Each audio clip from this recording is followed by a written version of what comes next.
জনাব মহিউদ্দিন মল্লিক নাসিরকে 15 তারিখ দিবাগত রাত্রে অতর্কিত হামলা হয়।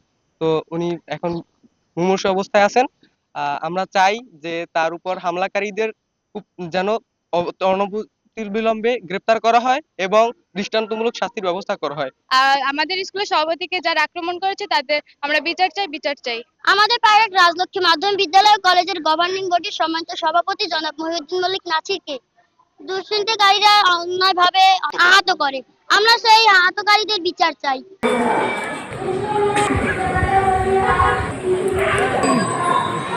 জনাব মহিউদ্দিন মল্লিক নাসির ভাই, যিনি আমাদের গভর্নিং বডির সম্মানিত সভাপতি, তিনি 15 তারিখ দিবাগত রাত্রে 11টা 15 মিনিটের সময় কিছু দুষ্কৃতিকারী কর্তৃক মারাত্মকভাবে বর্বরোচিত তার উপরে হামলা করা হয়েছে। তিনি এখন মুমূর্ষু অবস্থায় ঢাকা স্কয়ার হসপিটালে রয়েছেন এবং দুষ্কৃতকারীদের অনতিবিলম্বে দৃষ্টান্তমূলক শাস্তি দাবি করি, তাদেরকে অনতিবিলম্বে গ্রেপ্তার করা হোক। জনাব মহিউদ্দিন মল্লিক নাসির সাহেবের প্রতি যে এই অনাবাবিক অত্যাচার করছে, এর জন্য আমরা তার সুষ্ঠু বিচার কামনা করছি।